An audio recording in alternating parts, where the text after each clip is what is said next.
Bonsoir. J'ai trouvé un livre, une petite histoire qui s'appelle La longue route d'une Zingarina. C'est écrit par Sandra Jaya. La petite Zingarina, en fait, c'est une nomade italienne, c'est une manouche italienne. Et donc, un beau jour, elle décide de quitter sa communauté, de partir sur les routes, parce qu'elle est amoureuse de sa liberté et qu'en fait, elle fuit un mariage arrangé.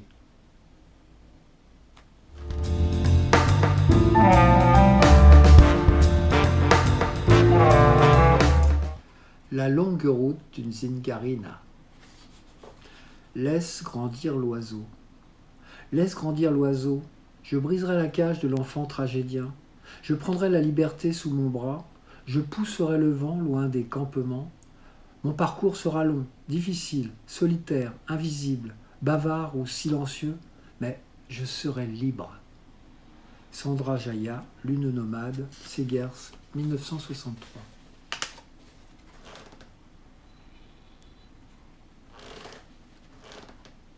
Chapitre 1er. Narado, mon grand-père, après avoir conversé avec les arbres fruitiers qui semblent vouloir montrer leur richesse en se dressant au-dessus d'un grand mur, se dirige vers moi en me disant « La nature aujourd'hui n'est pas au cœur de mes préoccupations. Pourtant, elle m'impose la puissance de son éveil. Regarde, grand-père, les feuilles de ce figuier, comme des mains largement ouvertes vers nous, peut-être veulent-elles connaître leur destin ? C'est le printemps, Stélina. C'est le printemps. Bientôt ce figuier sera chargé de fruits. Le soleil leur donnera le sucre dont ils ont besoin, et le poids des hommes fera rompre les branches. Voilà leur destin, petit. Viens, je t'emmène près du lac. Depuis bien des années, une partie de ma famille vit à Sesto Caliente, à quelques kilomètres de Milan, tout près du lac. Mon père a loué ce terrain pour la nature qui l'entoure, dans laquelle ses yeux puisent l'inspiration. Il est artiste peintre. Il peint souvent d'imagination. Ses doigts s'agitent comme des flammes qui ne se noient jamais. Sur ce terrain vague, les roulottes aux multiples couleurs lancent des jets de lumière pour chanter la mélancolie. C'est le 12 mai 1953 et, autour du campement, la nostalgie du voyage devient lancinante. Nous, les manouches, les Zingari d'Italie, resterons-nous sédentaires cette année ? C'est la question que je me pose sans cesse. Tout d'abord, mon grand-père installe ses yeux au fond de mes yeux avec une étrange douceur apaisante que lui seul possède. Puis il me dit « Stélina, demain c'est ton anniversaire. Tu auras 15 ans. Ce sera aussi le jour de ton mariage. » Je détourne mon visage pour ne pas répondre, pour ne pas crier. Le lac majeur semble avancer calmement. Mes lèvres sont humides à la vue de son eau bleue pervenche. Je veux m'élancer vers l'infini, mais les murs des maisons d'en face rejettent mes pensées. La voix de mon grand-père me fait sursauter. « Asseyons-nous sur ce petit mur de pierre soumis au silence, me dit-il. J'obéis. Les tamaris, les saules, les bougainvilliers qui lancent leur ombre contre les murs de terre rousse n'apaisent pas mon regard anxieux. Ce coin de nature que j'ai tant aimé à cet instant précis ne me donne pas l'évasion que je souhaite. La réalité m'impose sa forte présence. Mon grand-père me prend la main et la porte à ses lèvres avant de me murmurer « Tu n'ignores pas que ton père a conclu un accord moral depuis ta naissance avec la famille de Iacalino. » Oui, je sais. Iacalino a 16 ans et une grande qualité de patience. Iacalino s'habille de pantalons décolorés, fripés et de chemises en loques qui vacillent sur sa peau brunie. Depuis sa naissance, les boucles de ses cheveux d'ambre jaunis jouent à cache-cache avec ses yeux. Ses rêves sont de l'écume sur ses lèvres. Sa voix se lamente sans cesse. Je m'écrie en étouffant un rire. Iacalino a des taches de rousseur et il marche comme un canard. Stélina, ne te moque pas de lui. Il y a encore quelques mois à peine, tu ne voulais jouer qu'avec lui. Je le fais taire en glaçant mes mots de colère. Non, grand-père, non, je ne veux pas me marier, ni avec lui, ni avec personne d'autre. C'est la coutume, petit, c'est la coutume, s'exclame Narado en se levant. Puis il ajoute « Viens, retournons au campement. Demain il fera jour dans ta tête. » Mon grand-père, Narado, appartient à l'une des plus anciennes tribus manouches. Manouche, en langue indienne, veut dire « homme vrai ». Avec ses yeux d'amande douce, ses longs cheveux blanchis par la vie, son visage gravé de rides profondes qui cachent tant de souvenirs, il a parcouru ces régions où le soleil et la mer donnent leur couleur à la peau. Bien qu'il soit grand-père, cela ne le place pas en marge ni à l'écart de nous. Bien au contraire, il est le centre même de la tribu. Nous lui accordons tous une chaude affection. Il ne parle jamais sans savoir. Le silence est son maître. Narado est digne et fier. Enfants et adultes vénèrent sa sagesse, qu'il n'a pas acquise dans les livres, mais qu'il a forgée à l'école de la vie. La joie commence à fleurir sur le campement. Suivant les coutumes, tous s'affairent aux préparatifs de mon mariage et me montrent leur savoir. Les enfants confectionnent des guirlandes de fleurs d'oranger et de citronnier qui serviront à décorer les roulottes.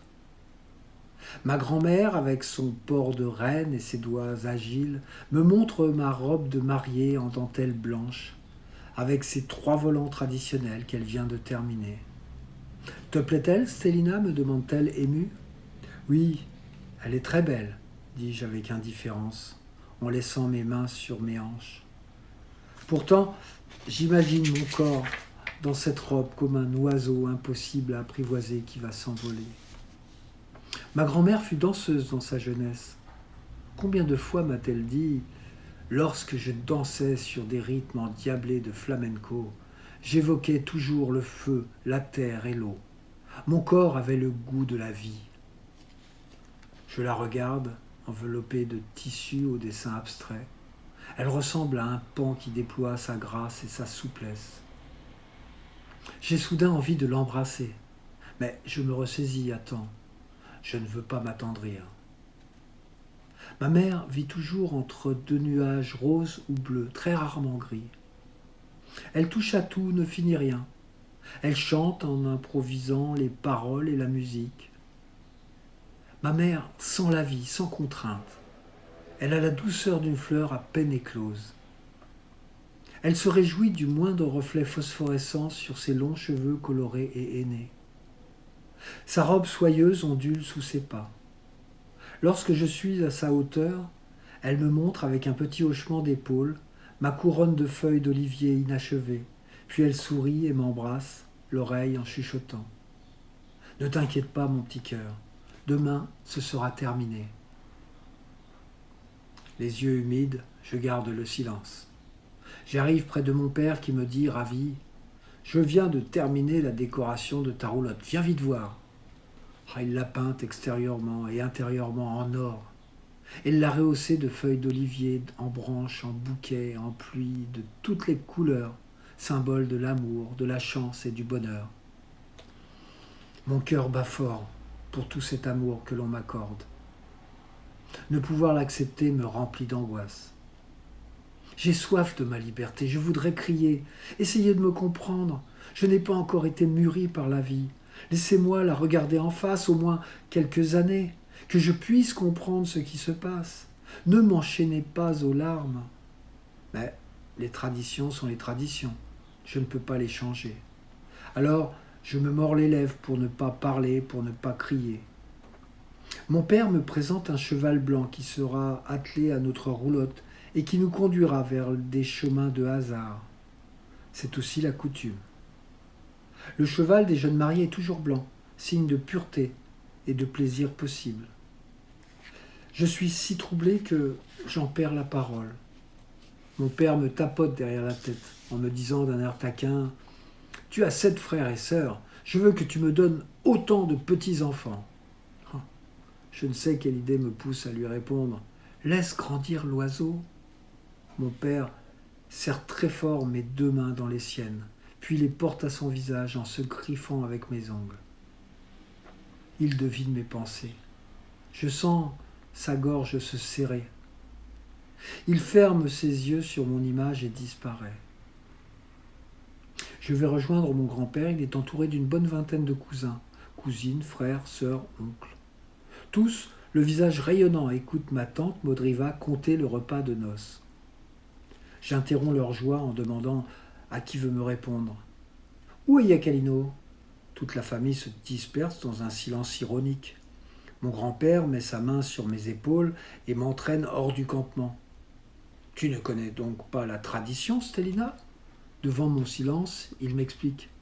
L'homme doit disparaître la veille de son mariage et ne réapparaître que le lendemain à la tombée de la nuit.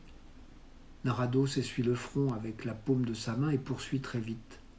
Yakalino portera à tes lèvres une coupe d'argent remplie de vin rouge, puis il boira dans la même coupe. Demain, je confirmerai votre union. Tais-toi, grand-père, tais-toi. J'ai décidé, je ne me marierai pas. Si tu n'épouses pas Yakalino, que vas-tu faire ? As-tu pensé aux conséquences ? C'est très grave pour une Zingarina.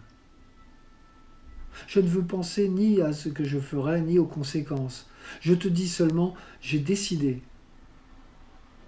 Je garderai le secret jusqu'à demain, mais je crains que ton père ne l'ait déjà compris. Le tourment m'inonde et me panique. Je réalise combien il est à la fois facile et difficile d'être une Zingarina. Chapitre 2. En conversant, nous marchons sans nous en rendre compte. Nous sommes de nouveau près du lac. Le soleil se fait caressant et les touristes sont venus nombreux se prélasser aux terrasses des cafés. Alors nous poursuivons notre marche lente jusqu'à l'apparition d'un espace solitaire. Je me sens calme en compagnie de Narado. Il me communique sa connaissance de la vie, des herbes, des noms gitans et du temps. Il me conte ses voyages et mon enfance. Un jour, il me fit face pour me lancer ces mots. Nous sommes de nulle part. Et toi, tu es encore plus de nulle part que nous tous. Je me répétais ces mots, peut-être pour mieux comprendre. Je suis encore plus de nulle part que vous. Je demandais intrigué, déjà tourmenté. Pourquoi, grand-père, pourquoi dis-tu cela ? Tout d'abord, il se borna à rire, de son bon rire sincère et communicatif. Puis, il me confia. Tu es plus de nulle part que nous tous, Stélina, car tu es né sur une terre sans nom et dans les nuages. Comment, grand-père ? Explique-moi vite, lui criai-je. Je n'ai rien fait pour cela. Cette seule idée d'être encore plus de nulle part que tous ceux de ma tribu me donnait à la fois un certain chagrin et un peu de fierté. Tu vas comprendre, petit. Cette terre sur laquelle tu es né se trouve entre les deux frontières françaises et italiennes, dans la montagne. Une terre sans nom, qui n'appartient à aucun homme. Ce jour-là, les nuages étaient suspendus comme des marionnettes au milieu du paysage. Je ne comprends pas. Pourquoi nos roulottes avaient fait halte juste à cet endroit ? Écoute-moi bien, Stélina. Je vais te raconter. Cela se passait au printemps 1938. Nous nous apprêtions à fêter l'arrivée du soleil. À cette occasion, tous les membres de la tribu s'étaient donné rendez-vous à Sesto Cayenne. Mais l'atmosphère générale en Italie n'était pas à la fête. Ce soir-là, ton oncle Divio avait été arrêté. Qu'avait-il fait, grand-père ? Demandai-je effrayé. Rien, petit, rien. Nous étions accusés de vivre alors que nous n'étions, disait-on, qu'une race inutile. Comment est-ce possible ? Tant de haine contre nous ? Ce fut possible bien souvent, petit. Mais cette fois-là, l'oncle Divio avait été arrêté, et les chemises noires lui avaient fait boire 1 litre d'huile de ricin. L'idée même d'un tel traitement avait fait naître une indignation sans borne chez les anciens, car cela s'ajoutait aux brimades et aux insultes qui nous poursuivaient sur les routes, et aux affiches qui fleurissaient sur les murs représentant, sous le titre de Difesa della Razza, une tête de Romain séparée par un glaive des profils d'un juif, d'un nègre et d'un tzigane. Cette nuit-là, lorsque Divio fut relâché, nous décidâmes de quitter l'Italie pour quelques années sans nous arrêter sur les routes. Après le passage de la douane, nous fîmes notre première halte sur un no man's land. La route avait beaucoup fatigué ta mère. Elle était enceinte de 7 mois. Elle fut prise d'un malaise et tu vins au monde avec un peu d'avance. Quelques jours après ta naissance, nous prîmes la route vers la France. Le récit de mon grand-père m'avait agité d'une grande émotion, comme le vent qui fait dresser les secrets des herbes sauvages. Nous avons trouvé pour nous asseoir un coin de vraie bonne nature qui semble retiré de l'univers. Aucune clameur ne s'élève, seulement quelques cyprès bruissent au-dessus de nos têtes. Je sens les pensées de mon grand-père comme une marée montante. Son visage est une boule de soleil. Nous sommes assis, jambes croisées, visage face à face. Mon grand-père se redresse, me lance un regard hésitant et baisse les yeux pour exprimer son tourment. « Stélina, mon petit, dit-il, tu n'étais encore qu'une enfant lorsque la guerre nous a surpris en France, lors d'une halte sur les berges de l'Allier. Cette guerre qui allait nous empêcher de poursuivre nos voyages comme nous le souhaitions. Mais si nous ne savions pas lutter pour sauvegarder notre existence, nous ne pourrions pas aimer la vie. Au cours de cette guerre, plusieurs milliers de tziganes ont été exterminés. Les autres ont dû masquer leurs origines tant bien que mal pour essayer de survivre. Ces pensées m'envahissent et font surgir derrière mes yeux la fièvre du souvenir. Je me rappelle, grand-père Narado, je me rappelle. C'est vrai, je n'étais qu'une enfant, mais ces sombres années ne se sont pas diluées dans l'air. Cela se passait à Moulins. Les hommes verts avançaient lourdement sur la ville. Chapitre 3. 2 fois déjà, Narado m'avait raconté ces moments tragiques de l'interminable massacre qui mit en jeu tant de vies humaines, que l'on disait de races inutiles, et qui conservaient malgré tout l'espérance d'un demain. On était en juin 1940. L'air parfumé de verdure enveloppait notre campement, et je jouais à cache-cache avec le gazouillis des oiseaux. Les yeux de mon grand-père semblaient parler aux herbes sèches qu'il étalait soigneusement sur la table à l'intérieur de la roulotte. Ma tante Maudriva, avec son visage ardent auréolé de cheveux d'ébène, s'affairait autour des chevaux. Après avoir accroché à l'extérieur de la roulotte la bassine, le broc d'eau et la cage d'oiseaux, j'attendais l'heure du départ. Bientôt, je quitterai Moulins et je serai en Camargue, aux Saintes-Maries-de-la-Mer. Je pourrais chanter et danser devant Sarah. Je pourrais voir le soleil s'endormir sur la mer pour céder la place à la lune qui mettrait ce jour-là sa robe d'orange douce pour nous accueillir. Ma rêverie fut interrompue par l'agitation des habitants du quartier proche du campement qui criaient « Les Allemands sont de l'autre côté du pont. Il va y avoir un de ces feux d'artifice. » Haussant les épaules, je me dis « Est-ce possible que ces gens aient peur d'un feu d'artifice ? C'est pourtant beau un feu d'artifice. » Je courus aussitôt vers le pont Régemorte, mais une violente détonation me projeta à terre. Tandis que je me relevais péniblement, mes oreilles furent écorchées par un accent inconnu. Des hommes verts étaient partout. Je voulus aller voir de plus près, mais ma tête pesait très lourd, et je décidai de retourner au campement. Je n'aspirais qu'à retrouver mon coin préféré sur les marches de ma vieille roulotte. Toute la tribu était rassemblée au milieu du terrain. Je me dirigeai vers mon grand-père et je lui dis « Ce n'est pas beau un feu d'artifice. Je croyais que c'était la fête. Mais sous les pierres du pont, il y a des dizaines d'hommes qui baignent dans le sang. Alors, quand partons-nous pour la mer ?» Mon grand-père, essayant de cacher son émoi, me répondit « Toutes les sorties de la ville sont bloquées. Il n'est plus question de partir. » Les Allemands occupèrent la ville. La peur s'installa de plus en plus sur le campement. Pour m'empêcher de jouer dans les rues, ma tante Maudriva me racontait pendant des heures de vieilles légendes bohémiennes. Légendes gaies pour les jours de fête, légendes noires pour les jours tristes. À la peur des hommes verts venait s'ajouter la crainte de la dispersion de la tribu. Mon grand-père sortait de moins en moins. Sous les prétextes les plus futiles, il était chassé des marchés. Il ne pouvait plus vendre ses herbes médicinales. L'hiver allait vite arriver avec son cortège de désolation. Un matin, un riche paysan perclus de rhumatisme vint trouver mon grand-père dans sa roulotte et le supplia de le soulager. Mon grand-père lui dit que, malheureusement, il ne pouvait pas lui fournir une pommade extraordinaire car, pour sa préparation, il avait besoin d'eau-de-vie, de lard et de son. Sans hésiter un instant, le paysan lui demanda de le suivre jusqu'à sa ferme. Je les regardais partir. 1 heure plus tard, chargé de son précieux ravitaillement, mon grand-père reprenait le chemin du campement. Ce chemin devait lui sembler interminable. Un chat noir sans cravate blanche avait fui devant ses pas. À son arrivée, il me trouva en sanglots.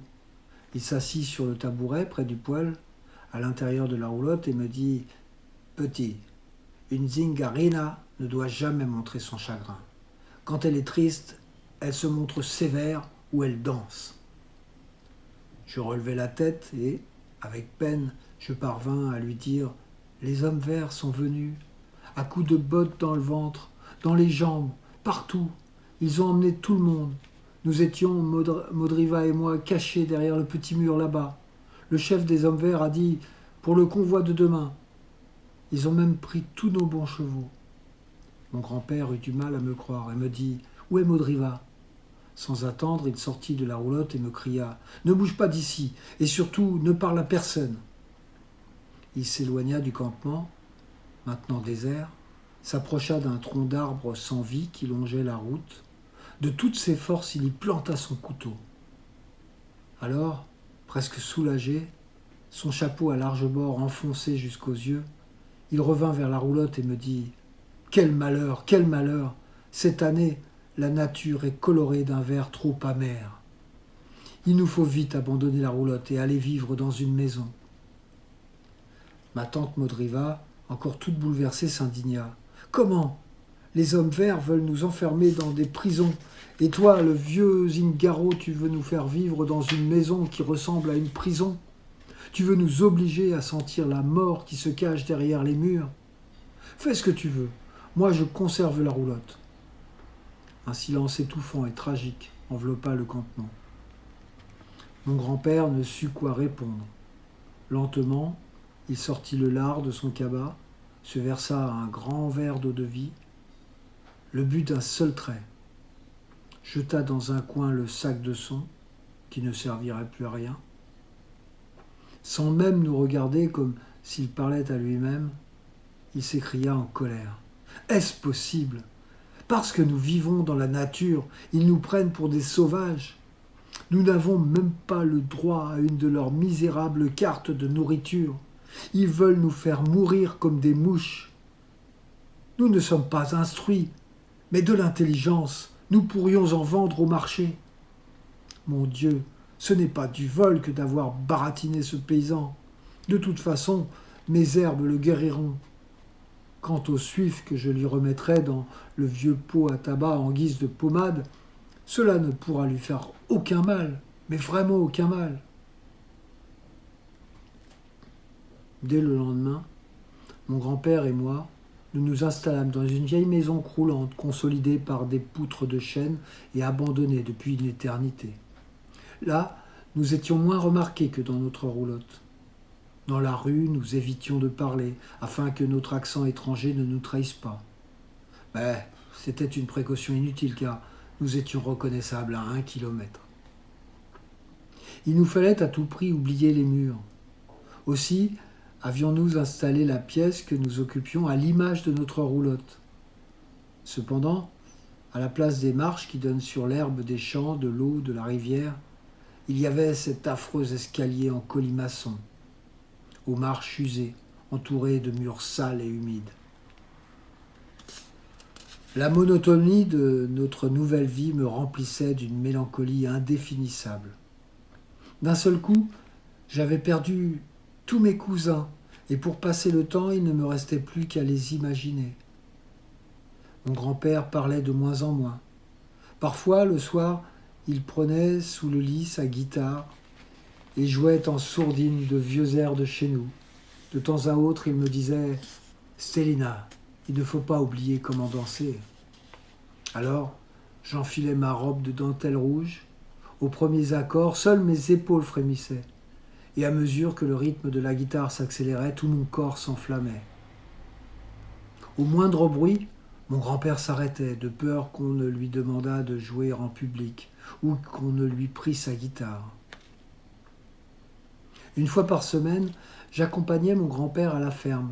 Le riche paysan, satisfait, lui avait trouvé d'autres malades et nous revenions toujours plus chargés de l'art, d'eau de vie et de son. Mon grand-père était très connu dans cette ville. Les uns le respectaient, les autres le traitaient de sale bohémien. Mais quand on l'appelait Monsieur Narado, c'était toujours pour lui demander un service. Un matin, alors qu'il passait sur une petite place, la patronne de la brasserie de l'Allier l'appela Monsieur Narado et l'invita à boire un verre d'alcool dans sa cuisine. En effet, elle avait besoin d'un service. Elle lui dit « Jamais les rats n'ont eu la peau si dure que cette année. Monsieur Narado, il me faudrait un produit foudroyant. » Mon grand-père, qui n'était jamais à court d'idées, lui dit aussitôt « Ah, je pourrais vous fournir une poudre extraordinaire, à base de soufre. Mais il me faudrait y mélanger du tabac et du sucre pour tromper les rats. »« Qu'à cela ne tienne, lui dit-elle. Suivez-moi, monsieur Narado. » Elle ouvrit un placard camouflé derrière une penderie de vieux chiffons et sortit 3 kilos de sucre et quelques paquets de tabac gris.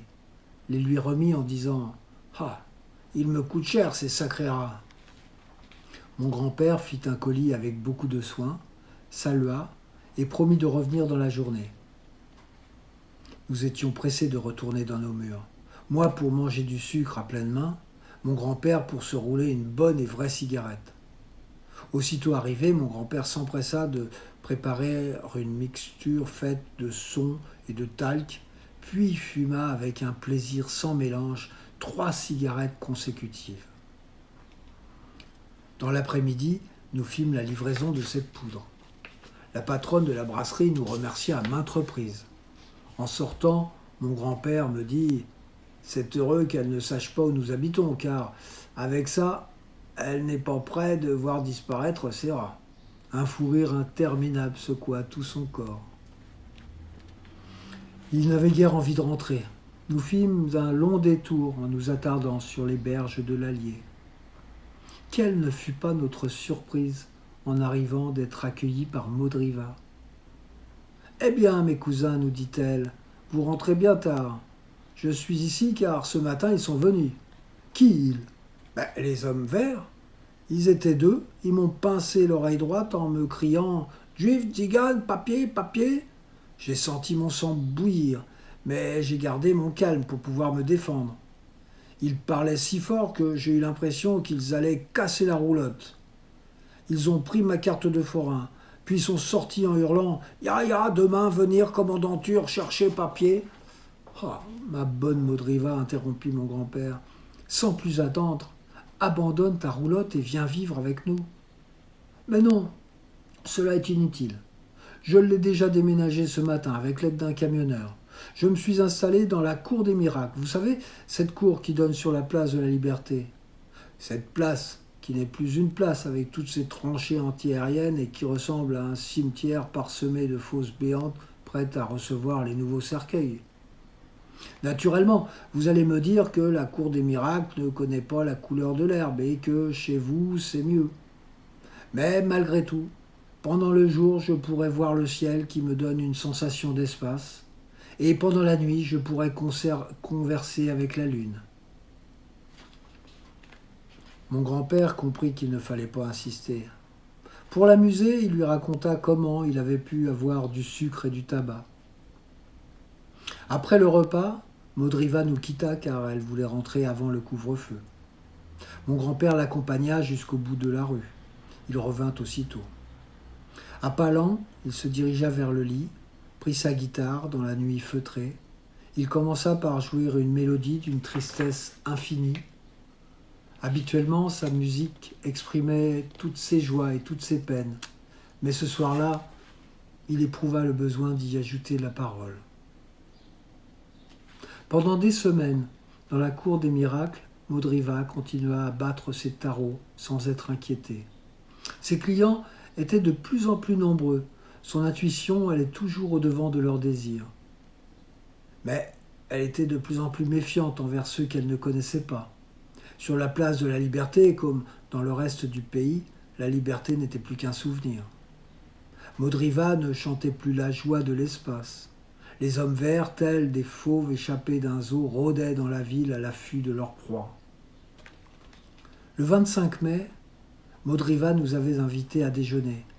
Quand nous arrivâmes, elle était en train de peindre des roses rouges sur le panneau extérieur de sa roulotte. Elle portait une robe de satin café au lait, ornée de nombreux galons dorés. Mais son sourire dissimulait mal son inquiétude. Mon grand-père ne put s'empêcher de lui demander « As-tu eu des visites désagréables ?» « Non, répondit-elle, mais depuis quelques jours, un mauvais présage m'annonce que la boue couvrira bientôt la cour des miracles. » À l'instant même où elle prononçait ces mots, une pétarade de moto déchira l'air du matin. On ne sait jamais qui ça peut être. Sauvez-vous, nous dit-elle. Sans perdre une minute, mon grand-père me traîna dans l'une de ces tranchées d'où nous pouvions tout voir sans être aperçus. Deux hommes en uniforme bleu et bardés de cuir s'arrêtèrent pile dans la cour des miracles. Sans hésiter, ils se dirigèrent vers Modriva, la saluèrent, et nous les vîmes entrer dans la roulotte. Quelques minutes après, ils repartirent en emmenant Modriva. Nous les suivîmes de loin jusqu'à la gendarmerie. Pendant toute la journée du 25 mai et pendant toute la nuit du 26, impuissants, nous avons guetté de loin les entrées et les sorties de cette maison sinistre et maudite. J'étais blotti contre mon grand-père, qui ne parlait presque pas, mais qui répétait sans arrêt cette phrase. Que peuvent-ils bien lui faire ? Bientôt, ils tueront tous les oiseaux qui peuplent l'espace. Le 26 mai, à 4 heures de l'après-midi, Modriva, titubante, sortit de la gendarmerie. Nous allâmes à sa rencontre. En silence, nous rentrâmes dans nos murs. Mon grand-père prépara une de ces bonnes tisanes dont il avait seul le secret. Nous la bûmes tous les trois. Il dit alors à Modriva de s'étendre sur le lit. « Tu veux rire ?» s'exclama Modriva. « Je ne pourrai jamais me coucher. » Écartant l'échancrure de sa belle robe café au lait toute tachée de sang noir, elle nous montra les plaies et les striures qui marquaient sa chair. « Ma bonne Modriva, s'écria mon grand-père. « Vraiment, ce sont eux les civilisés et nous les sauvages. » Quel malheur, interrompit Modriva. Je vous avais bien dit que la boue recouvrirait la cour des miracles. Les deux têtes de mort que vous avez vues entrer dans la roulotte voulaient que je leur fasse les cartes. Tout net, j'ai refusé. Vous vous imaginez ? Faire les cartes aux flics. Ils ont insisté. Ils m'ont même proposé une forte somme d'argent. Pour les narguer, je leur ai dit qu'une bohémienne dans la nature, c'est comme un poisson dans l'eau. Ça vit sans argent. Ils m'ont dit « Nous n'avons pas de temps à perdre. Vous serez peut-être plus inspiré pour expliquer aux chefs de section quels sont vos moyens d'existence. » Sans même avoir le temps de prendre mon sac, j'ai dû les suivre jusqu'à la gendarmerie.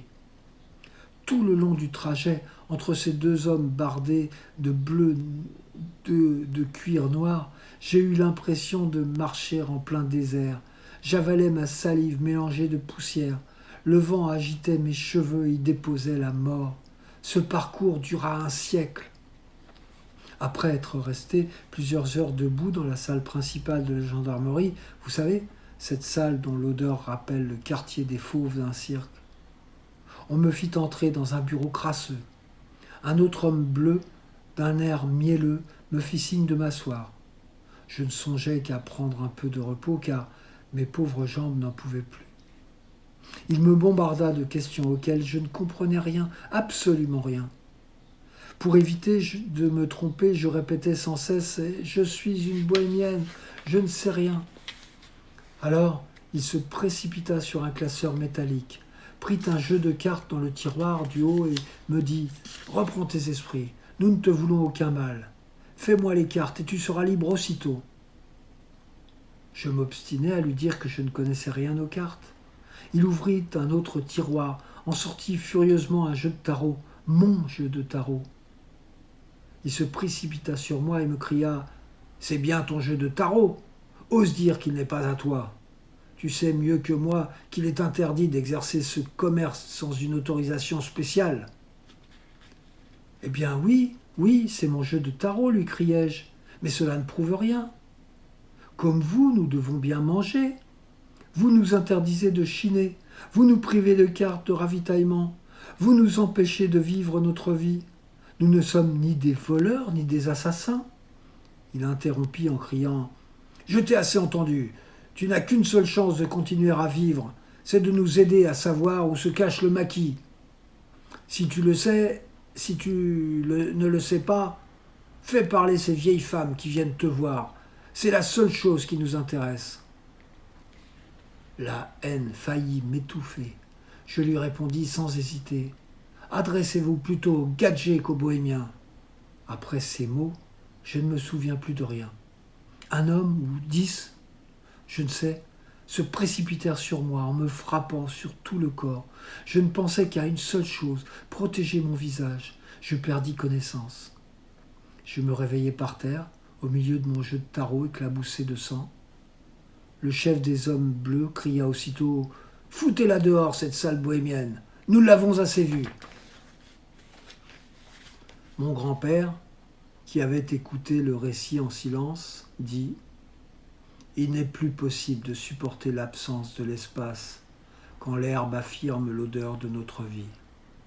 Leur loi ignore que la nature est avec nous. Dès l'aube, nous essayerons de passer en zone libre. »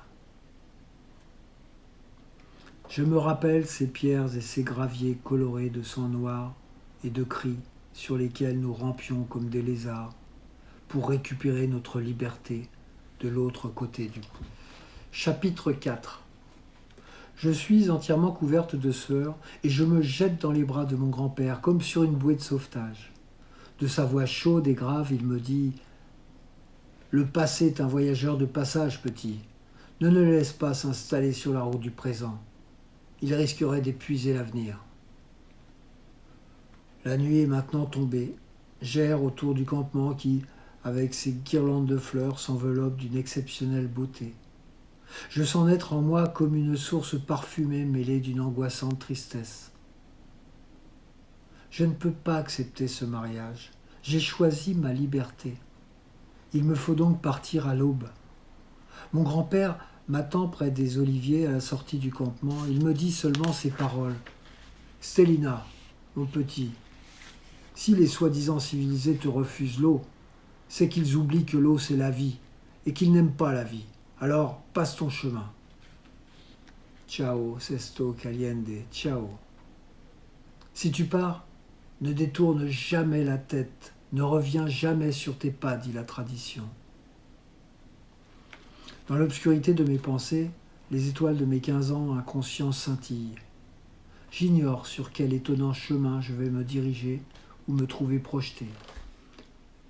Je suis vêtu d'une longue robe bariolée, avec des bracelets jusqu'au coude, des colliers au cou et une bague à l'orteil. Mon visage laisse apparaître 2 yeux gris-bleu au milieu du désordre de mes cheveux tout frisés, couleur de marron. Pour tout bagage, un petit ours en peluche dans le creux de ma main.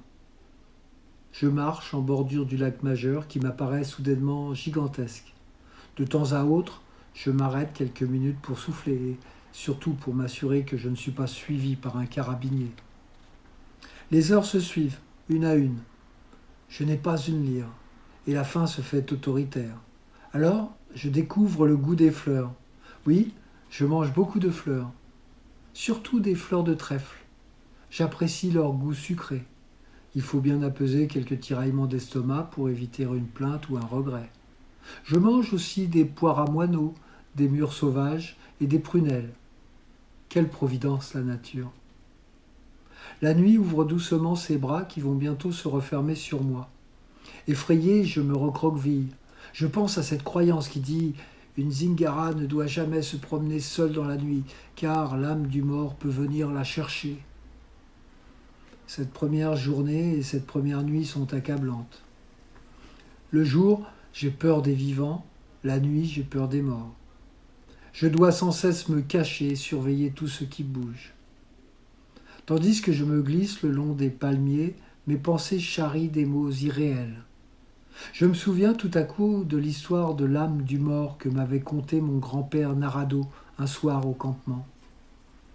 Il avait ôté son chapeau à large bord, il le serrait très fort entre ses mains et avait ravalé sa salive avant de me dire « Les morts, nos morts, ne nous veulent aucun mal. Ils désirent simplement de continuer à vivre avec nous, sous une forme invisible. Au coucher du soleil, lorsque l'ombre n'existe plus, les âmes des morts sont partout. Tout leur appartient, les arbres, les herbes, la route, les objets et les êtres qu'ils aiment. Nous ne voyageons jamais la nuit pour leur laisser la place, et surtout pour ne pas les écraser. J'oubliais de te dire, Célina, qu'elles vivent aussi à midi juste. L'espace d'un instant, nous stoppons nos roulottes.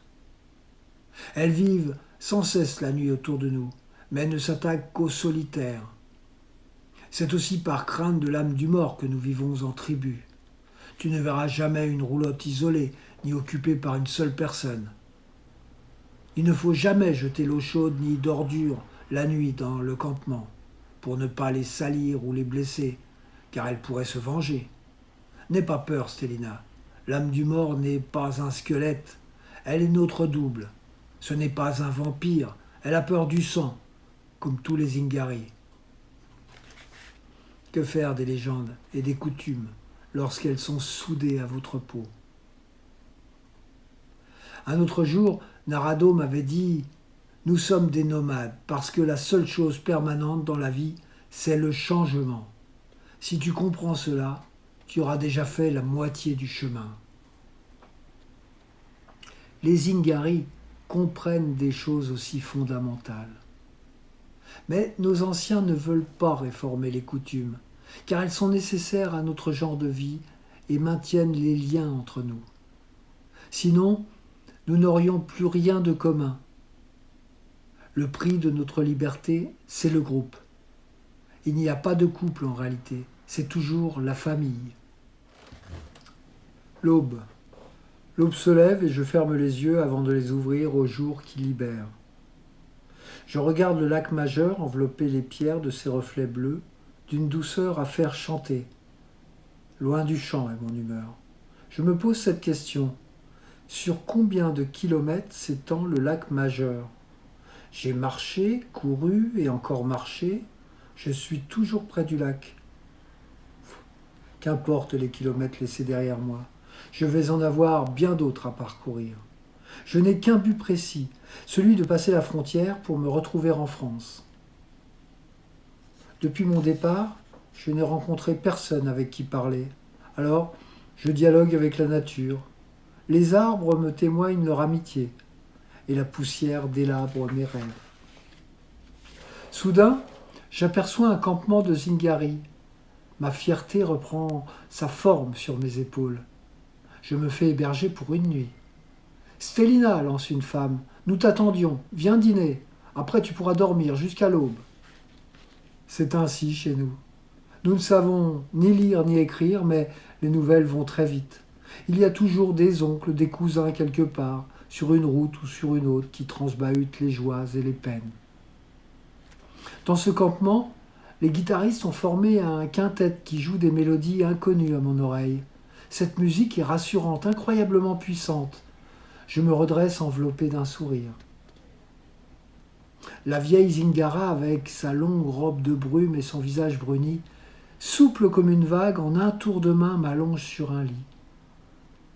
Au lever du soleil, je suis fraîche intérieurement et extérieurement, comme les herbes après la pluie. Ma robe a été lavée et repassée pendant mon sommeil. Une Zingara orne mon cou d'un collier de petits coquillages rouges en me disant de sa voix rauque « Si tu as faim, un jour sur la route, tu pourras dire la bonne aventure avec ce collier. » Il me faut partir précipitamment, car la tradition dit « Si tu quittes ta famille, tu peux dormir une nuit chez tes frères, mais tu dois partir à l'aube. » Le chef de la tribu m'attend sur le chemin du campement et me dit « Si les autres sont fiers de leur beau langage, Stélina, sois fière, toi, de ton beau silence. » L'idée de dire la bonne aventure sur mon collier de coquillages rouges me plaît et je la mets en pratique. Parfois, quelques refus et ricanements me laissent mal à l'aise. Ces gens que j'aborde se moquent de moi à cause de mon jeune âge. Alors je crache à leurs pieds, de manière à leur lancer un sort. Quelle panique chez ces adultes qui ne savent dire qu'un mot pour faire peur à mon adolescence. Carabinier. Alors je cours vite. Mon instinct et mon fluide me sauvent jusqu'au bout du chemin. Certaines gens en Italie croient à de vieilles fausses légendes sur les Zingari. Celle qui leur fait détourner la tête de frayeur dit « Dans le ventre de chaque bohémienne sommeille le diable qui prête ses griffes au pouvoir des amulettes pour que la richesse des honnêtes gens se transforme en fumée, fumée qui s'envole dans les campements pour y reprendre sa forme d'or et d'argent. » C'est pour cela que nous avons une grande réputation de voleurs rusés. Oh, ces fausses légendes! Il y en a tant et tant que nous nous sommes endurcis et qu'elles ne nous touchent plus. Chapitre 5. J'arrive un jour dans une petite ville aux vapeurs de menthe, où chacun semble mener une existence paisible. Une femme, le visage inquiet, boit une camomille citron à la terrasse d'un café. Je l'épie tranquillement depuis quelques minutes lorsque ses yeux caressants se posent sur moi. « Veux-tu une boisson chaude, petite fille ?» me demande-t-elle d'une voix veloutée. Je secoue la tête comme un pantin pour dire non. Elle me singe avec un vif plaisir. Ses ongles rouges brillent sur la table et ses épaules menues embrasées de chaleur tremblent de curiosité. Je m'approche d'elle pour fouiller au fond de ses yeux et je lui dis simplement « Tu n'es pas heureuse ? Je vais danser pour toi, une danse qui apaise la douleur. » Elle me donne 500 livres. Solitaire, avec au ventre un champ de faim et sur ma peau la sensation d'un sommeil inachevé, je commence ma danse. La danse provoque en moi un sentiment d'existence réelle. Je suis le spectateur et l'acteur car la belle dame a disparu. Saisi par le rythme, je continue mon incroyable danse qui me ravit. Les habitants du village ouvrent leurs fenêtres et leur regard tombe sur mon indifférence. Les critiques sombrent sur mon visage grave. Dans cette rue animée par mon imagination, j'exprime la vie par des mouvements de main, tandis que je m'épanouis, mes pas prennent le rythme de la passion. À ce moment-là, je m'aperçois qu'une ribambelle d'enfants me suit dans un respectueux silence. Ils sont heureux de me voir, ils essayent de m'imiter sans y parvenir. Pour leur être agréable, j'essaye de leur apprendre avec une douce patience quelques mouvements de danse. Comme cela est bon en moi, cette tendresse pleine de promesses. Je ne suis qu'un instant d'imprévu, une attraction qui surgit dans ce village monotone où l'ennui et l'habitude poussent comme la mauvaise herbe en bordure des heures. Les enfants regardent ma longue robe bariolée et mes bijoux qui s'agitent sur les surfaces de ma peau nue. Puis ils tournent autour de moi en chantant, m'offrant gaiement un long message d'amour. Je dois être un rêve vivant venu pour eux d'un nuage exotique. Je suis à leurs yeux un cadeau. Tout à coup, j'entends des bruits de sabots s'avancer dans ma direction et des voix d'adultes hurler en chœur. « Sale bohémienne, voleuse d'enfants !» J'aperçois au début de la rue une dizaine de femmes habillées toutes dans la même gamme de vêtements, robes noires, tabliers à fleurs grises sur fond gris, fichus noirs sur la tête, tenant dans les mains pelles, pioches, balais tendus vers moi. Je ne peux les affronter. Lorsqu'elles sont à 2 ou 3 mètres de moi, par peur de recevoir un coup de balai sur la tête, je crache par terre. C'est mon arme. Je sais que les noms de Zigagne craignent cela comme la peste. Ma peur est de rencontrer un carabinier. Je me mets donc à courir. Les enfants aussi avec moi, mais je réalise très vite les conséquences qu'il peut y avoir si ces enfants ne retournent pas très vite chez leurs parents. Alors, à la sortie du village, j'aligne le mieux possible des mots de ma connaissance pour leur faire comprendre ma peine. Je leur dis que les parents ne s'échangent pas contre un nuage qui passe. Il n'est pas utile de faire un dessin à ces enfants. Ils me comprennent sans un pourquoi. Ils m'embrassent sur la joue et partent en traînant les pieds sur les pavés. Un petit garçon s'attarde un court instant pour m'offrir 2 larmes et son foulard en me disant « Prends-le, tu verras, tu en auras besoin. Il fait froid la nuit. » Le long de ce voyage, je me comporte comme si j'étais protégé par quelque chose de supérieur qui me viendrait de mes ancêtres. Je rencontre rarement un campement de Zingari sur ma route. Pour me donner des forces, je me dis que l'inquiétude n'est pas définitive. La circulation devient de plus en plus éreintante et n'attire pas ma bonne humeur. Lorsque je sens passer sur mon pied une douce fourrure, c'est un petit chat tout gris. Il me suit et me tient compagnie pendant plusieurs kilomètres. Je pourrais accorder à ce chat une forme d'amour, mais j'évite de m'attacher à lui pour ne pas souffrir s'il lui prend l'envie de s'enfuir. Parmi tous les chats, ce chat est une exception. Pour m'arracher une marque d'affection, il chasse les lézards et en ronronnant, il dépose leur queue à mes pieds. Ce qui me donne l'idée de vendre aux passants ces queues de lézards comme porte-bonheur. Ainsi mes espoirs renaissent. Avec les lyres de cet heureux hasard, j'achète quelques nourritures pour le petit chat et pour moi.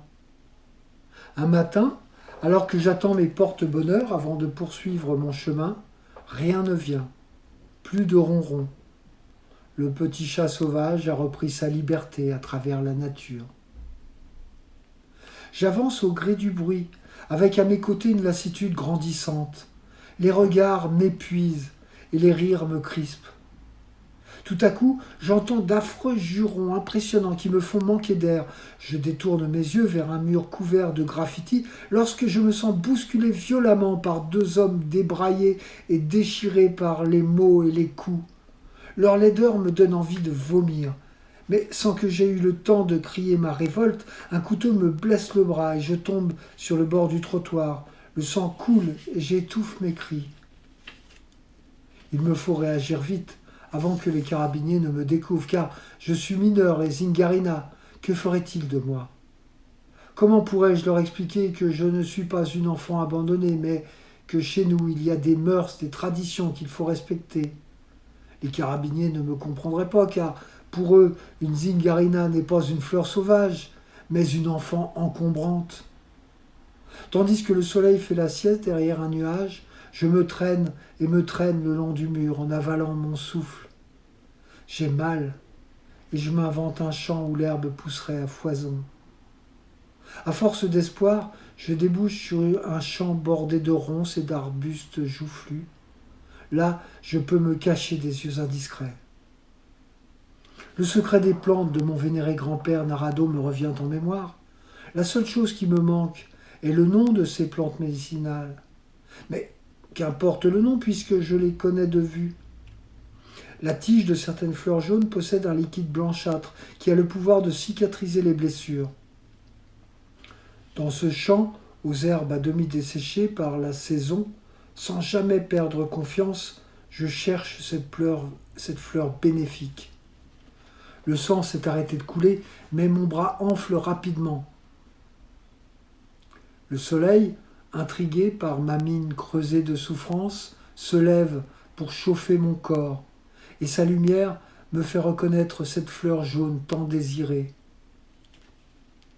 En attendant que le liquide blanc cicatrise ma blessure, je m'assois sur un petit talus de terre qui a durci près des racines d'un tilleul.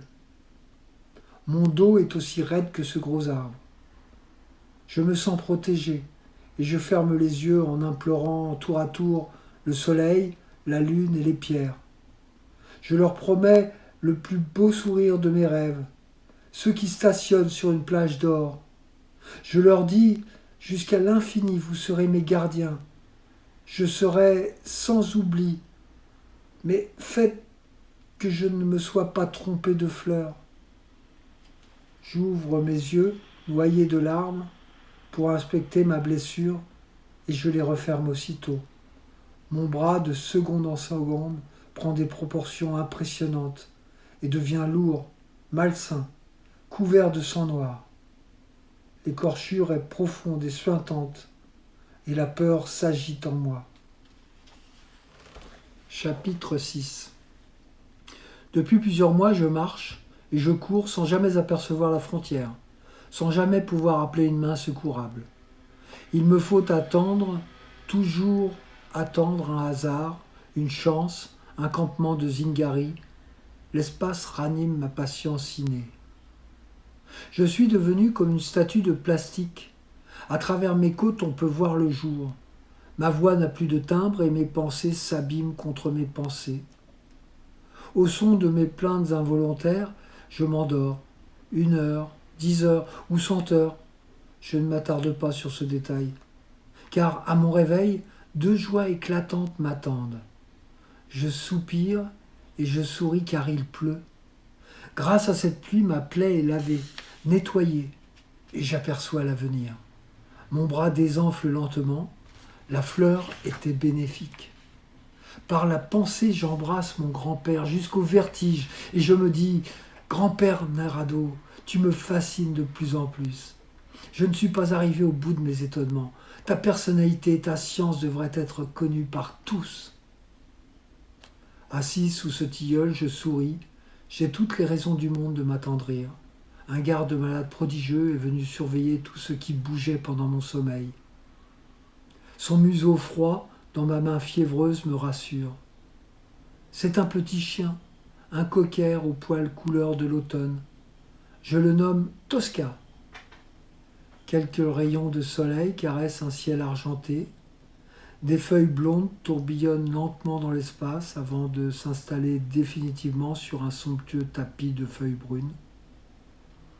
Sur une branche d'arbre dénudée, des oiseaux regardent en silence le spectacle de la saison.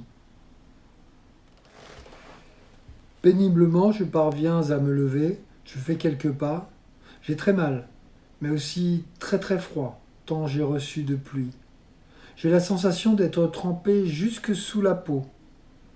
Toutes mes pensées se mélangent. Comment sécher cette robe? Que dois-je faire? La douane est-elle encore loin? Si je pouvais rencontrer un campement de Zingari, je vais marcher, encore marcher. Je sens comme des glaçons dans ma tête. Un voile blanc passe devant mon visage et je perds connaissance. J'ignore combien d'heures je reste inconsciente. Tosca, le chien, semble m'avoir adopté. Je distingue dans ses yeux un liquide incolore dans lequel jaillit sa peine. Bien des gens ne sauraient me donner ce soutien moral. Je lui dis « Ne t'inquiète pas, Tosca. Mon corps n'est recouvert que d'un peu de saleté jetée par l'injustice de la vie parce que j'ai été insouciante, imprudente. La poussière se secoue facilement. Nous allons nous réparer au départ. » Je dénoue le foulard autour de mon cou pour le nouer à mon bras blessé. Je caresse ce foulard avec une douce pensée. Je me souviens un court instant de cet enfant attendrissant et prévoyant dans ce village insensé. Je n'ai pas de miroir, c'est mieux ainsi. Je me ferais probablement peur.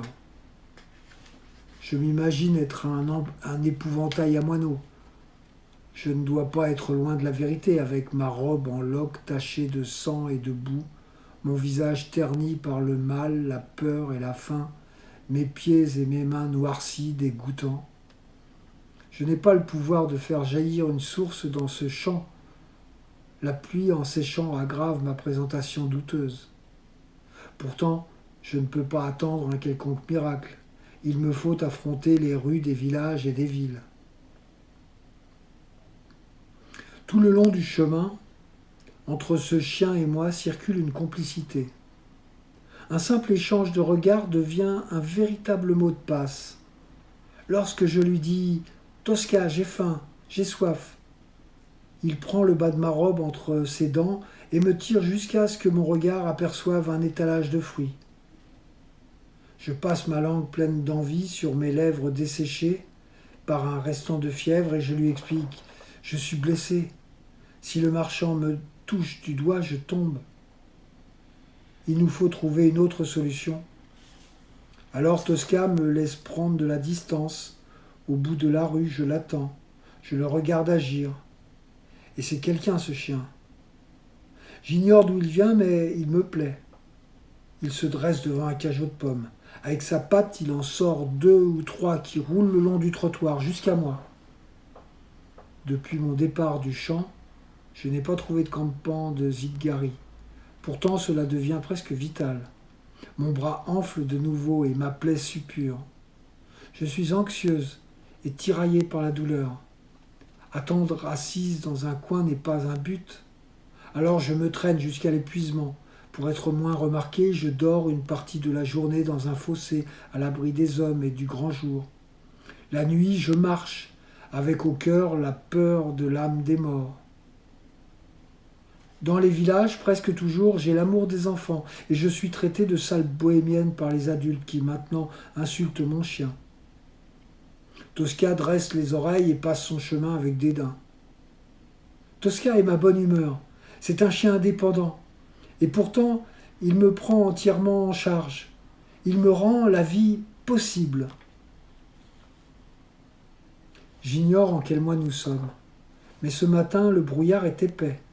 Il fait froid et mes mains se balancent le long de mon corps. De petites ombres rampent sous les arbustes et tout à coup, des étincelles bleuâtres font parade en silence de leur beauté. Ce sont de jolis oiseaux qui se promènent pour me taquiner. Tosca court sur ce chemin de campagne, s'éloigne et revient tirer le bas de ma robe ou ce qu'il en reste, repart et revient. « Arrête Tosca, lui dis-je. Ne vois-tu pas que je ne peux pas jouer avec toi? Tu es un chien fou. » Devant mon manque de compréhension, il me mordit les doigts de pied et disparaît en aboyant. Un homme siffle une mélodie cristalline. Un gazouillis d'oiseaux se fait entendre. Puis un court instant, le silence m'agace. Soudain, j'aperçois un homme accompagné de Tosca. Cela est à peine croyable. Comment ce chien peut-il connaître mes désirs? J'aimerais comprendre son attachement pour moi. Chapitre 7. Cet homme est Zingaro. Il a une trentaine d'années. Je le vois comme un grand paysage d'été. Ses cheveux de blé mûr flottent sur l'océan doré de son cou. Ses mains miment un vent léger qui s'empare de ma surprise. Il est grave comme un arbre qui protège ses fleurs ardentes. Quel être de ma race ne me paraîtrait-il pas d'une étrange beauté dans un moment pareil? Ses yeux de perles noires me fixent à m'éblouir. Je dois être plus effrayante à voir que je ne le pense. « Zingara » me demande-t-il avec un accent de chez nous. « Oui, je suis Stélina, dis-je en saccadant les mots. Tu viens de Sesto Caliente, poursuit-il de sa voix attendrissante. Stélina? Comment est-ce possible? Est-ce possible? Au diable les traditions, un tel malheur sur cet enfant. Il me prend dans ses bras et m'emporte jusque dans sa roulotte. Tout d'abord, en passant dans le campement, je ne vois rien que des ombres brunes qui tourbillonnent lentement. Puis, dans cette roulotte, étendue confortablement sur un vrai lit, j'ouvre largement mes yeux. Une femme me fait boire une tisane. Ce liquide chaud passe étrangement dans ma gorge, comme si quelque chose se bloquait. Ce doit être l'émotion. Tandis que je bois, une autre femme désinfecte ma blessure. Dehors, dans le campement, les langues s'agitent, et une voix grave et rude m'arrive distinctement. Elle dit « C'est Stélina, tu sais, la fille du peintre, la petite fille du grand sage Narado. » « Il faudrait réformer les traditions, dit une voix pleine de fraîcheur. « Ah, ce n'est pas possible, petit frère. Les anciens nous les ont enseignés, et nous ferons de même à nos enfants. Mais enfin, voyons, il est inhumain de la laisser partir demain à l'aube. Après une journée et une nuit de repos, tu seras surpris, petit frère. Elle retrouvera la fraîcheur de son âge. » Son père ne l'a pas chassée, elle a choisi et décidé seule. Sa blessure, à lui, n'est pas apparente, mais inguérissable. Tel que je le connais, avec sa grande sensibilité et son amour exclusif pour sa Stélina, ce doit être l'homme le plus malheureux de la terre. Qu'a-t-elle au bras? Je ne sais pas. Elle s'est peut-être battue avec un carabinier?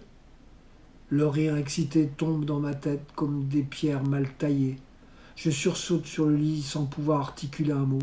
J'entends encore. Vous devriez avoir honte, cet enfant a très mal.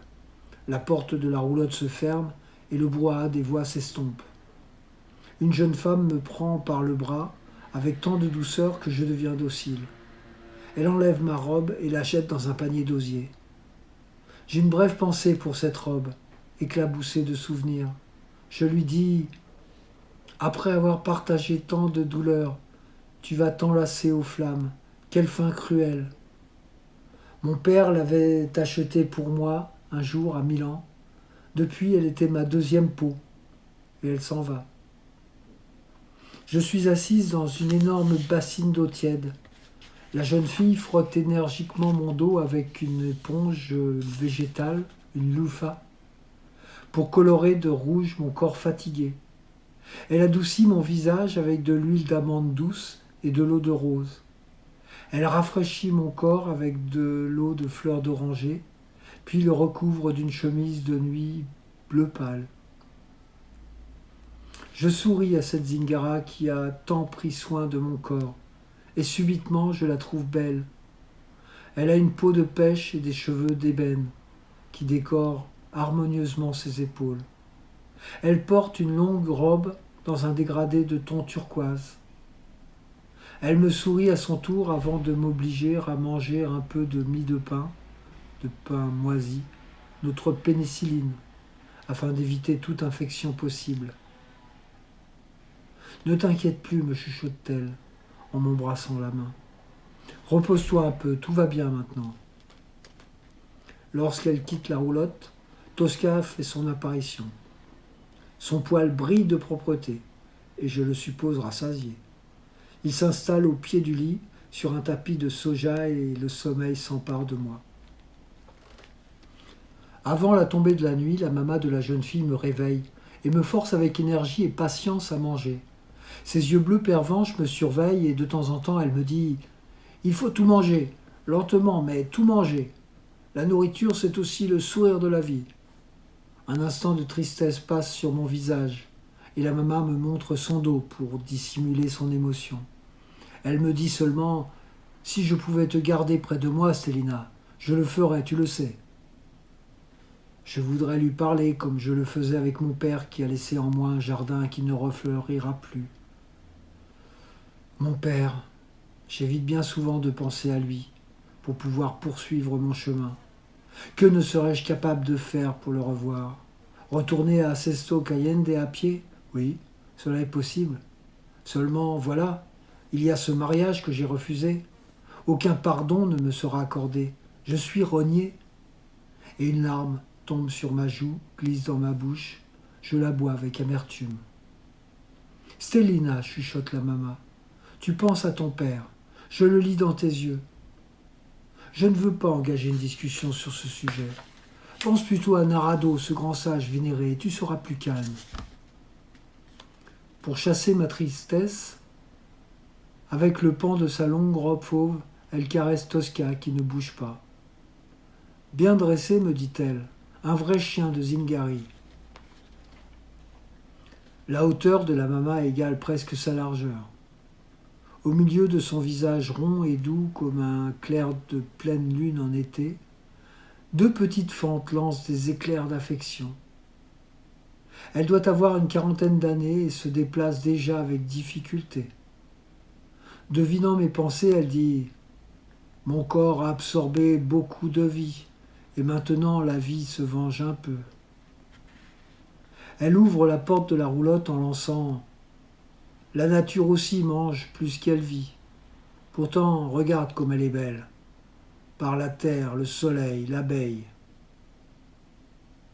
Je ne saurai jamais le fond de sa pensée, car subitement elle me murmure « Dors maintenant » et elle referme la porte derrière elle.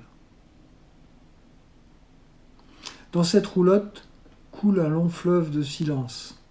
Sur une table de chêne, une lampe à pétrole en céramique bleu nuit semble attendre le moment de prendre vie. De longues banquettes en rotin recouvertes de coussins turquoise et or lancent de temps en temps de petits craquements qui rompent la monotonie. Un petit poêle rond avec sa cheminée traditionnelle reste inactif 3 saisons sur 4. Une armoire en bois rose conte la légende des habits. 5 étagères de verre montrent leur richesse en vaisselle et bibelots. L'ancien et le moderne se côtoient. 2 petites statues en bronze trônent dans une vitrine. L'une est Sainte Sarah, l'autre Sainte Rita. Je drape ces 2 saintes de promesses fabuleuses. Le sommet d'une montagne en pierrerie contre ma guérison et mon bonheur. Je m'endors sur ce rêve. À l'aube, après m'être habillé de ma nouvelle robe en fin lainage couleur rose indien, froncé à l'encolure et retenu à la taille par une cordelière mauve, je passe mes doigts dans mes cheveux en guise de peigne et je sors suivi de Tosca. Le campement est désert. Seule la mama, assise sur l'une des marches de sa roulotte, semble surveiller mon départ. Elle esquisse un sourire avant de dire « Stélina, emploie ton temps à la prudence. Ne ferme jamais les yeux devant la lumière. Celui qui se prend pour un héros aime triompher. »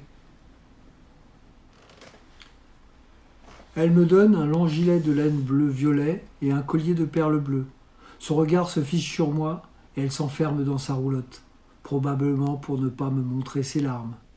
Un trouble me saisit. J'avais craint de perdre la vie. En réalité, ma vie ne fait que commencer.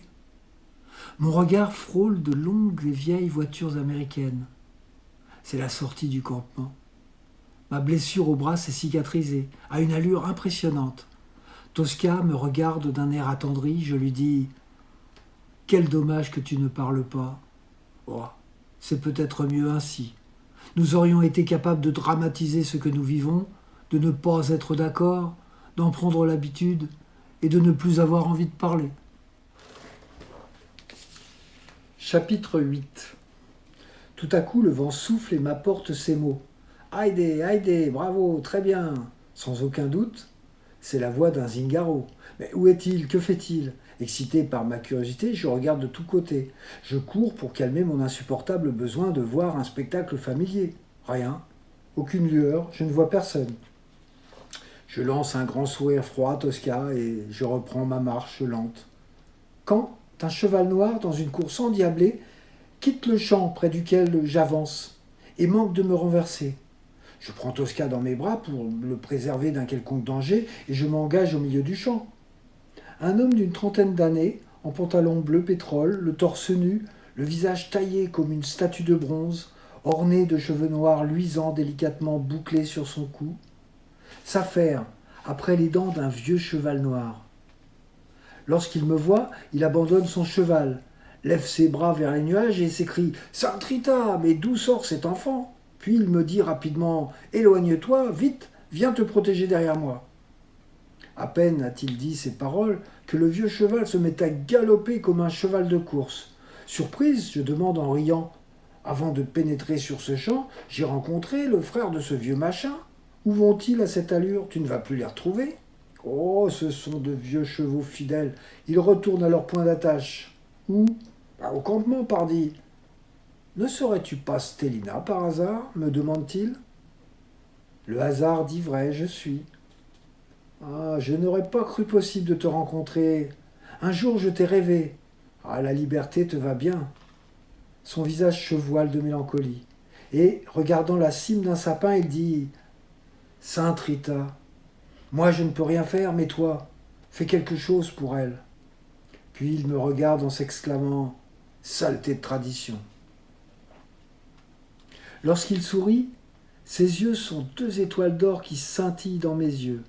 Il ramasse une herbe sèche qu'il met dans sa bouche et me demande « Pourquoi es-tu entré dans ce champ ?»« J'ai vu un cheval noir. » Il me coupe la parole. « Ah, les chevaux, oui, j'avais oublié les chevaux. » Il me désigne de sa main souple et délicate la sortie du champ. « Qu'as-tu fait à ces vieux chevaux pour qu'ils courent comme des poulains ?» dis-je en riant. « Oh, rien de spécial. Ils étaient complètement éteints. Si tu les avais vus, Stélina, ils faisaient peine à voir. Alors je leur ai donné un peu de vie supplémentaire. Qu'as-tu fait ? Je les ai traînés jusqu'à ce champ, je leur ai frotté les dents avec un morceau de gingembre, quelques mots de tendresse dans l'oreille et c'est tout. Pourquoi le gingembre sur les dents ? Et pour qu'ils sourient, voyons, et que leurs dents soient plus blanches. Ah, ces chevaux sont plus présentables, mais pour très peu de temps, dis-je, mécontente. Ah, je ne t'ai pas dit, mais je leur ai fait manger quelques herbes de beauté et de jeunesse. Ils peuvent vivre facilement 1 an de plus. Je suis étonnée mais heureuse. Comme nos chemins ne sont pas tracés sous la même lumière, je lui lance Ciao. Ciao, ciao, lance-t-il à son tour. De nouveau, la solitude me cajole, s'accroche à mon bras et s'impose même longtemps. Je fais des projets pour contourner la faim et prendre le meilleur du présent. Tosca me mordit le pied. Je vais le gronder lorsque je m'aperçois que ses yeux sont inondés d'eau. Je m'assois sur le bord du trottoir et, avec le pan de ma robe, j'essuie ses larmes. Tu es fatigué, petit ami, lui dis-je. Nous allons nous reposer un instant. Il s'allonge et dépose son museau dans le creux de ma main. Subitement, j'ai envie, pour me détendre, de confectionner des paniers. Mais je n'ai ni jonc ni eau. Alors il ne me reste plus qu'à rêver. Je ferme les yeux sur le sourire ensoleillé de mon grand-père Narado, et il me semble entendre sa voix chaude et grave me conter l'histoire du vieil homme et de l'âne Usano. Je caresse la tête de Tosca en lui disant « Je vais te conter à mon tour cette histoire. » Il fut un temps, qui n'était pas un temps, mais qui était un bien vieux temps, où la plupart des Zingari utilisaient des ânes pour voyager. Des petits ânes tout blancs, fidèles et robustes. D'autres Zingari possédaient de grands chevaux noirs, fiers et dignes. Parmi ces errants, fils du grand air et de la belle lumière, il y avait un vieil homme, un très vieil homme, qui se nommait Atalio. Son visage avait vécu 1000 aventures, et son corps dansait sous sa démarche lente. Il vivait en compagnie d'un âne long et maigre, aux poils roux et frisés. Depuis son adolescence et durant les longues années de sa vie, il n'avait eu que cet âne qu'il nommait Usano. Atalio était vannier. Il fabriquait des paniers avec de l'osier ou de la paille, toujours en compagnie de son âne. De temps en temps, le vent qui se balançait sur la branche des heures exhalait un étrange parfum et se transformait en une mélodie pareille à la plainte d'une guitare. Il y avait une troublante harmonie entre l'homme et la bête. Atalio était un homme mystérieux qui semblait ne pas appartenir à notre univers. Un jour, l'âne Usano, au lieu d'écouter attentivement le vieux gitan comme il le faisait depuis de bien nombreuses années, tournait sans cesse autour de lui, inondant de sable et de gravier ses doigts habiles qui tressaient l'osier en un doux bruissement. Atalio, agacé, éloignait l'âne avec des gestes de la main et du pied, car manifestement il l'empêchait de fabriquer ses paniers. Très vite, l'âne revenait l'ennuyer. Alors le vieil homme énervé devint blême de colère, prit quelques branches d'osier et frappa l'âne Usano avec une force qu'il ne connaissait pas. Le coup fut si fort qu'une oreille tomba et s'enfonça violemment dans le sable. Atalio, ce pauvre vieil homme si fidèle et amoureux de son âne, s'écria en cherchant dans le sable « Mais que puis-je faire? Que puis-je faire ?» La fatigue, le découragement et les larmes couvrirent ses pensées. Un peu plus tard, il crut entendre un chant qui disait « Souviens-toi de la sagesse de tes ancêtres, fouille dans le jardin du souvenir, tu y trouveras des idées du soleil, ne tremble pas devant le mystérieux arbre des magies, la vie prend racine aux branches de l'amour. » Rapidement, Atalio plaça l'âne Usano contre lui, et sans hésiter une seconde, cousit son oreille avec de l'osier. Puis il prit de l'argile et couvrit l'osier. L'oreille de Usano se cicatrisa en très peu de temps. De nouveau, le reste de leur vie, ils furent de grands amis. Les fils d'osier se mirent à pousser autour de l'oreille de l'âne Usano, et Atalio, le vieil homme, n'eut plus besoin d'aller chercher l'osier dans la nature puisqu'il l'avait maintenant près de sa main. À la fin de l'histoire, Tosca, qui n'a pas bougé, saute sur mes genoux comme s'il voulait manifester sa joie. « Ah, si nous avions près de nous l'âne Usano, dis-je, nous pourrions confectionner des paniers. » Chapitre 9. Quelques silhouettes pressées passent sans me voir, et d'autres s'attardent derrière moi. Jamais devant. Parfois j'entends des chuchotements. Qui est-ce? Une indienne? Non, une zingarina, une bohémienne. Ah! Le temps s'assombrit, de plus en plus. Il nous faut trouver un abri très vite. Ce chemin sent la nostalgie. Je lance un soupir et je dis à Tosca: Viens vite, petit ami. Comme si nous étions pourchassés, nous courons à la recherche d'un toit. Ne serait-ce qu'un gros arbre touffu? Une maison en construction fait notre affaire. À peine sommes-nous abrités qu'une pluie se met à tomber avec force. Je m'assois sur un sac de plâtre et je m'endors, sans m'en apercevoir jusqu'au matin. La pluie a laissé des flaques d'eau. Il faut regarder ses pieds et ceux des autres pour ne pas recevoir les éclaboussures. Alors j'invente un jeu. Il suffit seulement de sauter ou de contourner les flaques d'eau. Ce qui m'amuse, c'est de l'apprendre à mon petit chien. Allez, Tosca, 1, 2, 3, saute. 2 ou 3 fois sur 5, c'est l'échec. Plouf, dans la gadoue. Comme je prévois le résultat, je m'éloigne. Contourner les flaques d'eau est plus facile pour Tosca. Ces petits jeux m'amusent et aident à passer les heures. Il ne me reste plus qu'à trouver une fontaine pour laver Tosca avant que ma belle robe rose ne ressemble à la précédente. Je marche et plus j'ai encore à marcher. Les mois passent ainsi et je me dis quel gâchis je fais de mes 15 ans. Et puis je réalise qu'au printemps dernier, à Sesto Caliente, j'avais un choix à faire. J'ai choisi le départ, marchant droit devant moi sans jamais détourner la tête comme dit la tradition, avec le souvenir de certains paysages dans les yeux. Il est vrai que depuis bien longtemps, je marche avec un seul but, passer la frontière pour me retrouver en France. Souvent, le temps s'assombrit. Pour me donner du courage, je me dis « demain il fera jour ». Mais demain, c'est toujours demain. Un demain de chaque jour, avec au bras ma solitude. Mon fidèle petit chien, par sa présence, me réconforte et m'évite bien souvent de fondre en sanglots. Au passage de la nuit, je me sens plus de nulle part que je ne l'ai jamais été. Je n'ai plus envie de dire la bonne aventure, ni de vendre mes coquillages. Ce jour-là, j'ai une forte fièvre qui fait des dégâts dans ma tête. J'ai soif et une sensation de mort frissonne sur ma peau. Je suis en panne d'idées et je me traîne lourdement dans la cour d'une ferme.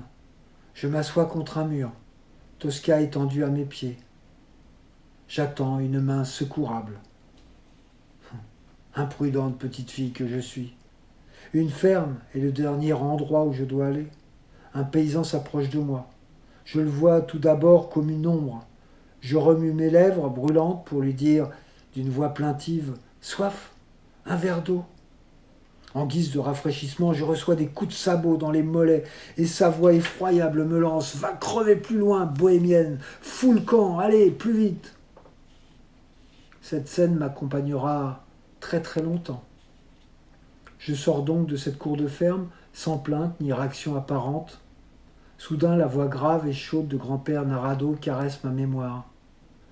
Si les soi-disant civilisés te refusent l'eau, c'est qu'ils oublient que l'eau c'est la vie et qu'ils n'aiment pas la vie. Alors passe ton chemin. Il m'a dit ces paroles à Sesto Caliente, à la sortie du campement, lorsque je suis parti. Ce n'était pas un au revoir, c'était un bonjour à la vie. Je passe donc mon chemin. On dit qu'un malheur ne vient jamais seul.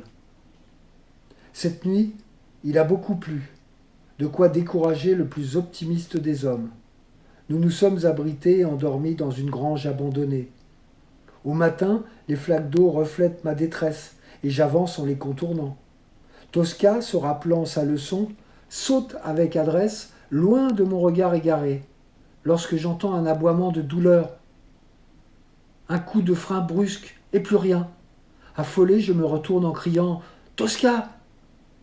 Je vois un énorme camion disparaître. Je cours vers Tosca qui, étendue dans un lit de sang, de boue, ne respire plus. Mes larmes lavent son museau. Mais à quoi cela sert-il de pleurer? Je prépare pour mon petit ami le chien, tout près d'un gros arbre protecteur. un superbe lit de pensée. Pendant plusieurs heures, je le recouvre de tendresse, puis, la tête remplie de tristesse, je reprends ma route solitaire. Chapitre 10. Depuis plusieurs jours, j'avance lentement par ce chemin de montagne, sans voir le paysage. Mes jambes n'ont pas d'entraînement pour la montée et ne peuvent plus me porter. Ma gorge est encombrée de larmes et de fatigue. La chaleur alourdit mon corps épuisé. Pour me désaltérer, j'entre dans une auberge à la façade en bois de chêne. À peine ai-je franchi la porte que je deviens fébrile et qu'un frisson glacial traverse mon dos. Dans cette auberge, il n'y a que des hommes, engloutis sous la fumée de leurs cigarettes, qui me toisent des pieds à la tête. Ils sont sévères, bourrus, dépourvus d'élégance, et ils suspectent ma présence. Je parviens enfin à demander un verre de lait. Je le bois en tremblant. Ces hommes m'oublient dans le brouhaha de leurs paroles. Je veux payer, mais l'homme derrière le comptoir refuse et m'offre un deuxième verre de lait. Dehors, je ne suis qu'une inconnue qui passe, que l'on regarde par curiosité. Depuis que j'ai quitté ma tribu, tant d'yeux se sont braqués sur moi que, s'ils étaient des graines, je serais aujourd'hui un jardin fleuri. Je suis debout devant un énorme camion qui sent le bois fraîchement coupé. Je l'examine lorsqu'une voix sonore et grave me fait sursauter. « Que fais-tu, petite fille, sur ce chemin de montagne ?»« Je vais à la frontière, dis-je tranquillement. Est-ce encore loin ? » ?»« Assez loin, oui. Veux-tu que je t'emmène ?» J'ai confiance en cet homme que je n'ai jamais vu. Le gros camion occupe la largeur du chemin. Sa porte ouverte écorche le rocher. Je réponds « Oui ?» Cet homme est de petite taille et musclé comme un sculpteur. Son teint brûlé semble être taillé de cuivre rouge. Ses mains sont rugueuses. Il me hisse par les bras pour me faire asseoir à ses côtés. Ému d'être aussi haut perché et si proche des pierres de la montagne, les deux mains sur les genoux, je regarde droit devant moi. De me voir raide et tendu comme un arbre, l'homme a un rire sympathique qui me fait tourner familièrement vers lui et le dialogue commence. « Comment t'appelles-tu, petite fille ?»« Stélina. Moi, Mario, me dit-il. » Je lui souris amicalement. Sa voix est parfaitement solide et attire la confiance. « Que fais-tu seul sur ce chemin de montagne ?» me demande-t-il. « Tu ne crains pas les mauvaises rencontres ?» Je lui réponds sèchement. « Je suis seul depuis Sesto Caliente. J'ai marché, encore marché, les pieds nus, par des chemins variés, entre charme et ronces.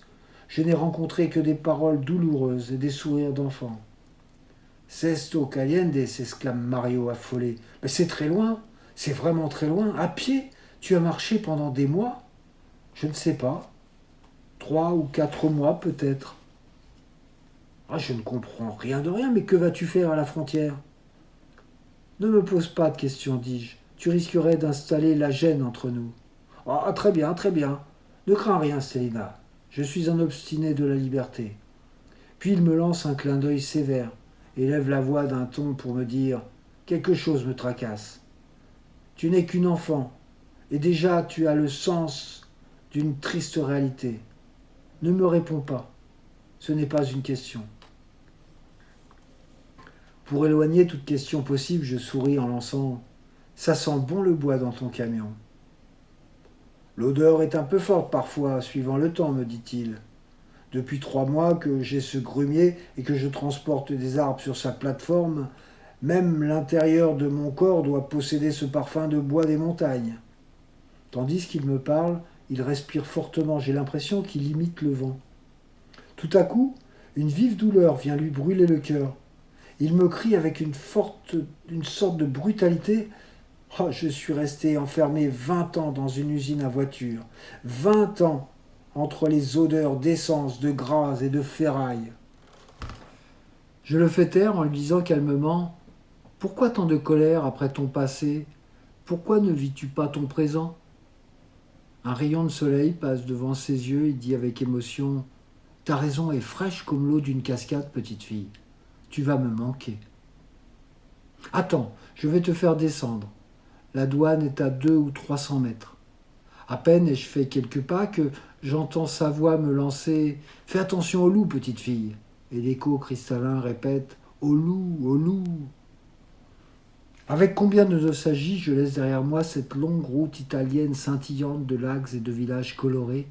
Sesto Caliente, le lac majeur, soupir de lumière de mon enfance, le lac de Côme qui m'enveloppait de son amour bleu limpide. Reverrai-je un jour nos chevaux tirer nos caravanes? Je veux bientôt me retrouver en France, avec devant moi un chemin à dérouler.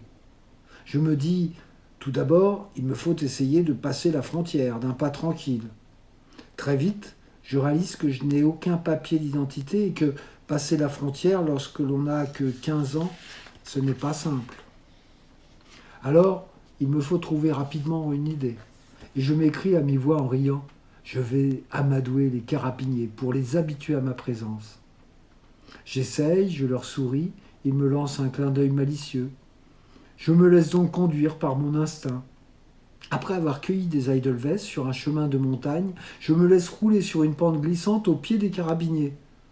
Doucement, me dit un carabinier, tu vas m'écraser les pieds. Je m'assois sur l'herbe, avec l'épingle de nourrice qui sert à fermer l'échancrure de ma robe des nuits de fraîcheur, je fais un petit trou dans le haut de la tige de chaque Eidelweiss. De quoi provoquer silence, rire et surprise d'adulte. Je déchire le bas de ma robe pour récupérer les fils qui ensuite serviront à enfiler les fleurs. Je vends des colliers d'Eidelweiss aux automobilistes pour quelques lire, mais surtout dans l'espoir que les carabiniers se lasseront de me voir et me chasseront du côté où je veux aller, c'est-à-dire la France. Au contraire, je les attendris. Ils m'apportent les uns après les autres à boire et à manger. Lorsque je m'endors, mes jambes sont recouvertes d'une de leurs vestes. Leur gentillesse dure 3 jours et 3 nuits. Le 4e jour, dans la matinée, un carabinier s'approche de moi et me conseille sèchement « Si tu allais vendre tes Eidelweiss un peu plus loin, là-bas, du côté de la douane française, allez, va, Bombina !» Probablement veut-il se débarrasser de ma présence. Mais je ne laisse intervenir aucune hésitation. Je passe la douane italienne à la vitesse d'un souffle de vent. Les douaniers français ont à mon égard la dureté de certaines pierres. Ils me chassent en criant « Retourne d'où tu viens, ne vois-tu pas que tu nous gênes ?» Dans un silence troublé d'inquiétude, je demeure près d'eux. Je me dis « À force de me voir, ils vont s'habituer à moi. Je deviendrai peut-être à leurs yeux une sorte d'herbe ou d'arbre. » Quelques heures plus tard, l'espoir frémissant entre mes mains, je m'élance pour me cacher derrière leur cabane, attendant le moment favorable pour fuir en France. Tout recroquevillé sur moi, je guette le moindre bruit. Parfois, le temps est long. Tout à coup, le silence s'installe. Un papillon bleu et orange se pose sur mon pied et s'envole. Je vais près de la fenêtre de la cabane et je vois que les douaniers se sont endormis. Alors j'arrête un court instant ma respiration et je m'élance vers la France, poursuivi par les paroles de mon grand-père Narado. Le renard sortira par le côté duquel tu penses le moins. Si les hommes parlaient tous le même langage, il n'y aurait plus de frontières et la terre serait partout la terre. Je suis en France, j'ai donc atteint mon but. Je ne le réalise pas encore. Je suis assise au pied de la montagne, j'ai froid et je me dis « Que puis-je faire de mes pas laissés derrière moi ?» puisque d'autres pas les ont écrasés et qu'une file de pas avance devant moi. Je ne sais ni lire ni écrire, car chez nous, nous ne fréquentons aucune école, à l'exception de l'école de la vie. La raison en est le voyage. Nomade, apprends-moi le langage de la nature, je te montrerai les gratte-ciel en ce monde, avait dit un homme un jour à mon père. Les anciens nous apprennent oralement leur savoir. Nous connaissons le sourire d'un oiseau et les racines des flammes. Nous grandissons comme cela. Nous avons un maître, le silence. Je regarde les nuages, pensant qu'ils ressemblent étrangement aux nuages italiens. Lorsque j'entends une voix m'interpeller, « D'où viens-tu ainsi couverte de poussière ?» Reconnaissant un cousin, je lui souris en guise de réponse, car sa présence dépose une rosée douce à mes lèvres. « Je ne t'avais pas reconnue, Stélina, me dit-il tristement. Nous stationnons pas loin d'ici. Viens avec moi. Ma première nuit dans un village français, je l'ai passée dans l'une des roulottes d'un campement de Zingari. J'ai dormi, mangé et changé de robe. Mais à l'aube, toujours à l'aube, je dois partir. Cette fois-ci sans un mot d'espoir. Une jeune femme me dit seulement d'une voix ironique « Tu voulais voir la France ? Ah, la France est grande !» Tout a changé, rien n'a changé pour moi. Tout a changé car j'ai atteint mon but. Rien n'a changé car je me sens traqué comme je le suis depuis Sesto Callende. À cet instant, je comprends que mon voyage à pied n'est pas terminé et que toute la vie est un long voyage.